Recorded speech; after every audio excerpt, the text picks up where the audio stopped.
नमो नमः छात्रः संस्कृत भाषा शिक्षणे भवतां सर्वेषां स्वागतम्। अर्थात संस्कृत भाषा के शिक्षण में आप सभी का स्वागत है। आइए बच्चों, आज हम कक्षा 8 की संस्कृत विषय की कक्षा में अपनी पाठ्य पुस्तक से, हमारी पाठ्य पुस्तक संस्कृत ज्ञान वल्लरी से सप्तदशः पाठ का अध्ययन करने वाले हैं, जिसका नाम है नीलः शृगालः। इसका अर्थ है नीला सियार। तो बच्चों, आज का जो हमारा पाठ है वो एक कहानी के रूप में है और आज का जो हमारा पाठ बहुत ही रोचक है। हमें बहुत ही आनंद आने वाला है आज की कहानी को पढ़कर। हम अपने पाठ को अपनी पाठ्य पुस्तक के माध्यम से पढ़ेंगे। संस्कृत के वाक्यों का मौखिक उच्चारण करते हुए उनका हिंदी में अर्थ करेंगे, उनके अर्थ को जानेंगे।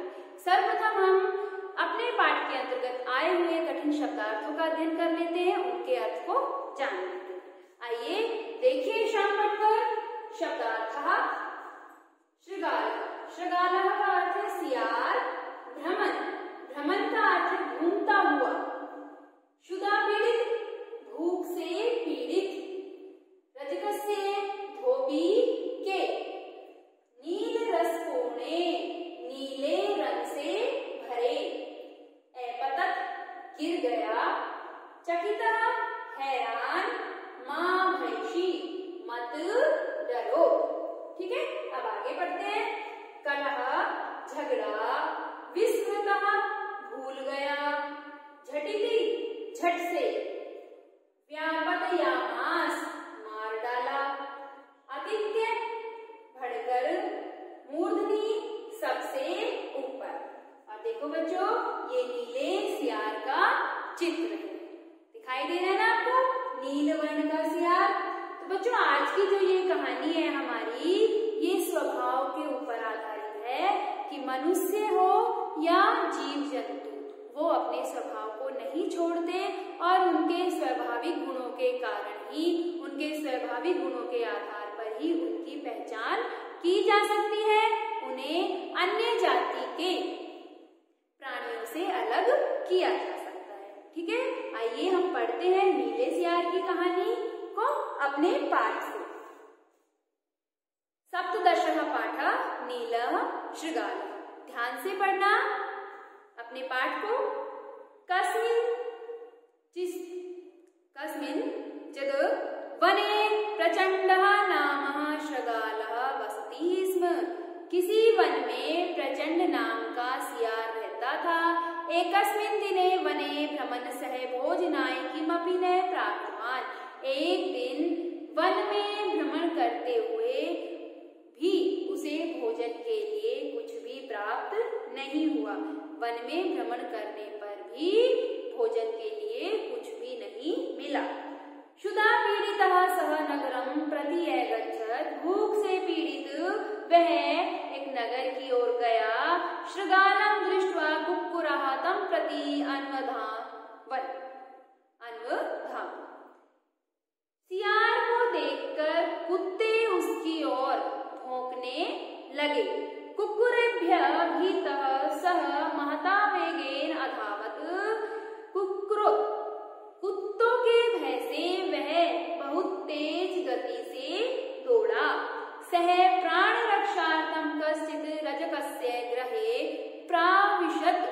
वह प्राणों की रक्षा करते हुए किसी धोबी के घर में उसने क्या किया? प्रवेश किया। तत्र एकस्मिन् नीलरसपूर्ण पात्रे च अपतत्। वहां वह एक नीले रंग के भरे हुए पात्र में गिरा। कुक्कुरः अपि तम् अदृष्ट्वा अन्यत्र अगच्छन्। कुत्तों द्वारा उसे नहीं देखा गया तो वे कहीं और चले गए।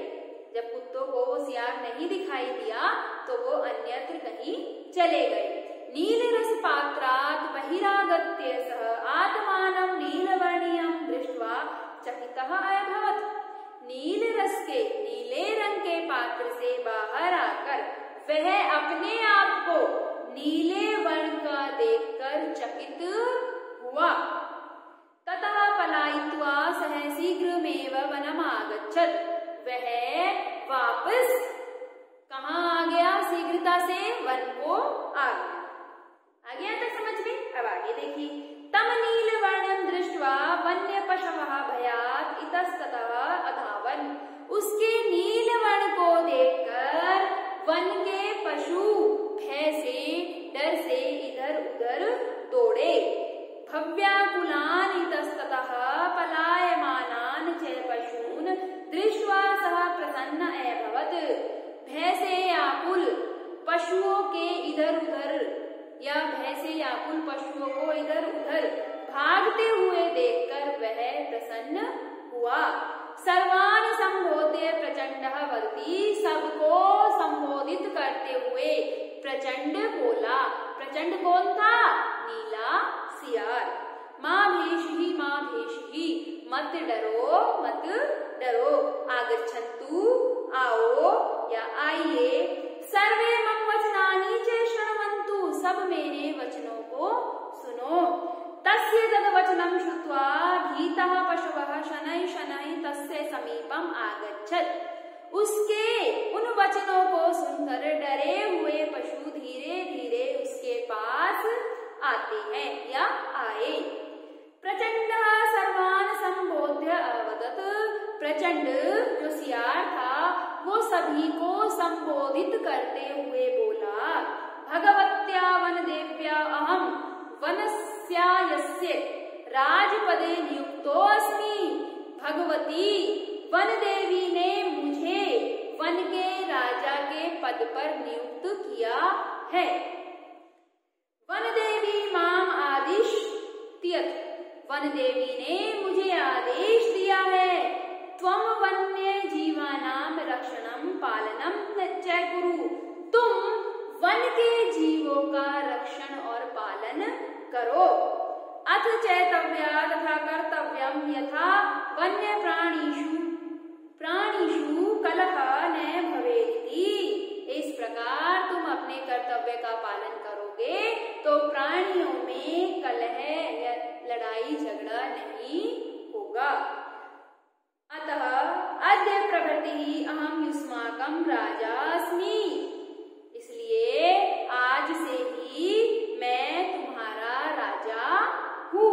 तस्य तद्वचनं श्रुत्वा तस्य सुन्दरवर्णं च दृष्ट्वा सर्वे सिंहव्याघ्राद्यः तं नमस्कारं कृतवन्ते।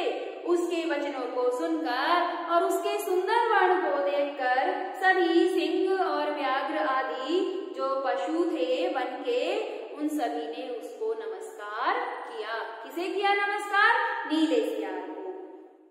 तस्य आदेशेन च वने भ्रमणं भोजनादिकं च कर्तुम् आरब्धवन्तः। उसके आदेश पर वन में घूमकर उन्होंने उसके भोजन की व्यवस्था की।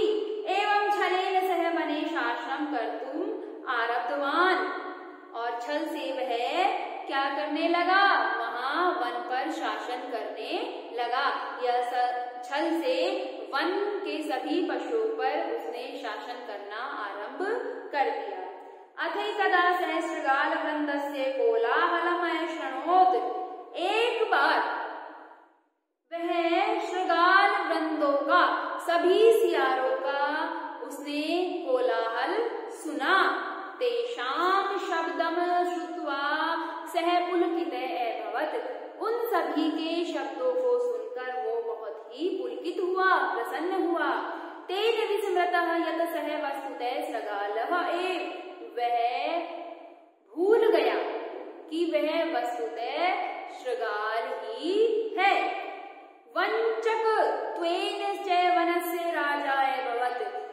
वह छल से वन का राजा हुआ है। प्रसन्नतया सोऽपि उत्थाय उच्च स्वरेण च शब्दं कर्तुम् आरभत। प्रसन्नता से या प्रसन्नता से शोभित होकर या प्रसन्नता पूर्वक उठकर उसने उच्च स्वर में शब्द करने प्रारंभ कर दिए।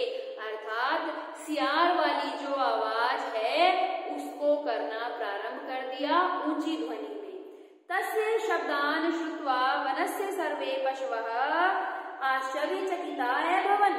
उसके शब्दों को सुनकर, किसके शब्दों को सुनकर? नीले सियार के शब्दों को सुनकर वन के सभी सभी पशु आश्चर्यचकित हुए। ते एकथ्यन, वे सब कहने लगे, अहो अनेन धूर्तेन शृगालेन वयम वंचिता। अरे हम तो इस मूर्ख शृगाल के द्वारा ठगे गए हैं। अहो इस मूल शृगाल के द्वारा, इस मूर्ख सियार के द्वारा हम सब ठगे गए हैं। वन्य प्राणिनाम इमं मतम ज्ञात्वा झटिति एव व्याघ्रः तं वंचकं शृगालं व्यापादयामास। वन्य प्राणियों के इस मत को जानकर झट से व्याघ्र ने उस शृगाल को मार डाला। झट से ही व्याघ्र ने उस शृगाल को, सियार को मार डाला। सत्यमेव उक्तम, सत्य ही कहा गया है। सर्वस्य ही परीक्ष्यन्ते स्वभावा नेत्रे गुणा, आदित्य ही गुणान सर्वान स्वभावो मूर्धनि वर्तते। जाति स्वभाव ही सब सद्गुणों और दुर्गुणों को ढाक कर प्रबल रखता है। जाति का जो स्वभाव है उसके सामने सभी सद्गुण और दुर्गुण छिप जाते हैं। इसलिए सभी के स्वभाव की ही पहले परीक्षा की जाती है, न कि अन्य गुणों की। तो बच्चों ये कहानी तो हमारी समाप्त हुई। किसकी थी? एक धूर्त नीले सियार की। वो जाति से तो सियार था, लेकिन वो नीले वर्ण के कारण वन के सभी पशुओं को अपने राज्य में ले रहा था कि मैं आपका राजा हूँ। वन देवी ने मुझे आपका राजा नियुक्त किया है। तो सभी जो वन के पशु थे वो उसको समझ नहीं पाए, नीले सियार को। क्यों? उसके नीले वर्ण के कारण।